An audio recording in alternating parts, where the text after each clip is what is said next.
Hey, what's up guys? This is Anthony from AnthonysCustoms, and for this review we are looking at the Figuarts Charizard, or LIZARDON, which is his Japanese name. I am very, very happy to finally have this figure. I was never able to acquire the D-Arts version because I didn't buy it when it was new, and now they're worth like $1 billion, so I didn't get one. But this is basically the same figure, just with different accessories, so that's a good thing. So for those of you that are in the same situation as me, this is the way to go. It's still fairly expensive because they decided to make it an exclusive. I guess maybe for licensing issues, I don't know. But either way, it's a pretty cool figure with some kind of cool accessories. So let's go ahead and get it off the stand and take a closer look. Alright, so this guy stands roughly, and I'm going to go to the top of his head, only about 4¼ inches. Now, you can technically stretch his neck out and make him taller, and you can arrange his legs a little bit to change his height, but I think that's a pretty neutral pose for him, so that's what we're going with. So that's how tall he is, and that also makes him about a little bit under 10.5 centimeters. So he's definitely not very large. And if you guys know, if you're a Pokemon fan, then you know that he's not supposed to be very large.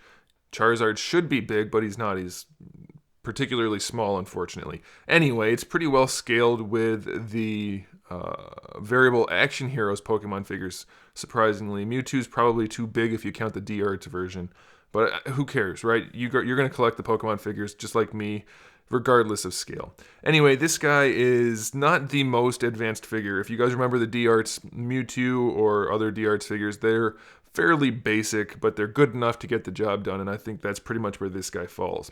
In terms of paint, we have some shading throughout the blue on the wings. We have a tiny bit of shading on the orange. Hopefully you guys can, you can see that. It's slightly lighter. It's like they hit it with like a very pale yellow, just for some shading on the back there. There's a little bit on the head also. It's very hard to notice. It looks like they might have shaded the low spots on the wings, but I'm not sure if that's just a painting error or not, but it's not bad either way. And then the face is painted well enough. The eyes have a decent paint job, and then the teeth and mouth both look good. So that's fine. The claws are painted well enough. So, it's not the best thing in the world. Right here on the torso, I have this orange line going across right from there to there. Now, I'm not sure if that's intentional or not. If it's not, that's a bummer. If it is, then I think it should have been more properly applied. I don't know, it just looks kind of weird. So I'm leaning towards that being a mistake, but who knows. Anyway, let's talk about accessories before we get into the figure anymore. He only has a few. We have this cardboard cutout world, which has a little acrylic stand so that you can do his certain move with that in the background. So that's kind of cool. We have the display stand, which has a unique little clip to hold him up by his wings.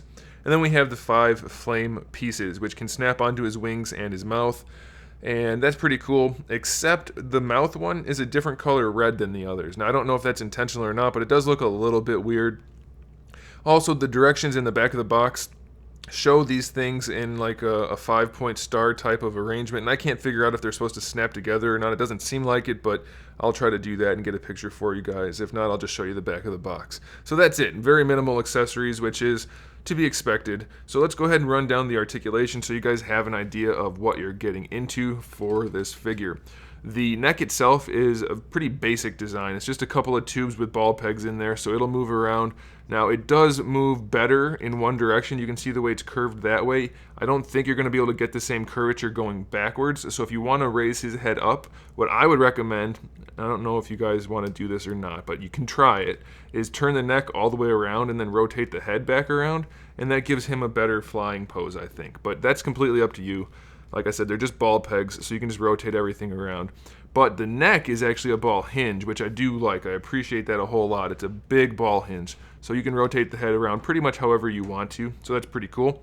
And then the face itself is nicely done because the mouth can open up, which is obviously a good thing, and the tongue is on a little tiny ball peg. Now, you're not going to get a ton of posability out of that, but you can move it around a little bit, and that's a nice little feature.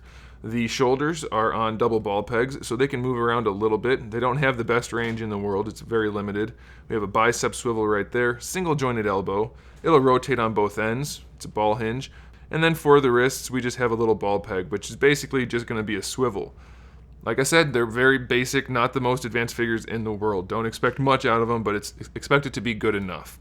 For the hips, we have a double ball peg, which is, again, not going to get you that much range. You can move them around, but you probably don't really need to, because what are you going to do with that other than a flying pose or a standing pose, realistically speaking. And this ball peg for the knee, which again is just going to kind of accent whatever pose you're doing, one of those two options, and then another ball peg for the foot. So very limited, not a lot to look at there. We'll get to the wings in a second. For the tail, it's very similar to the Mewtwo tail in that it's just a bunch of double ball pegs and ball pegs, so it does seem to pop off a little bit too easily. I don't know what's up with that, but you can move it around, and then these are all ball pegs. They could be doubles, I haven't popped these off, but they go farther than you think at first. So don't just yank on it, but give it a little bit of force, and you'll be able to move it pretty well. You can see that curve is not too shabby. You can do it in both directions. It's just going to take a little bit of force and a little bit of practice to make it look good, but it does work surprisingly well. And even though it's all segmented, I think it looks pretty good, so I'm okay with that. Now the tail fire does look really nice. It's nice and translucent and colorful, so I like that a whole bunch. The only kind of a bummer about it is that if you pose the tail off to the side, the fire just sticks off to the side rather than still going up. So it would have been cool if they were able to implement some kind of ball peg, but I don't see how they could have done that effectively, so I think this is fine. It looks alright. For the wings, now these do kind of bug me. It's just a little double ball peg in there, and it doesn't allow the wings to move very well. They should have definitely had a hinge on here so that the entire wing could move a lot more. This part right here just kind of wiggles around. And then you have these big hinges on there, which are fine, but if this part had better articulation, the entire figure would be way more posable, just because of the wings alone. So again, it's not the most involved figure in the world. It's pretty basic, but it's Charizard, and I'm happy with it. I definitely would have been happy with it at the original price point, but this exclusive price point puts him at a much higher level, I guess. So some of you I can definitely see are not buying it just due to the price point, but if you do buy it, just be aware that it's pretty basic, and just good enough is a great way to describe it.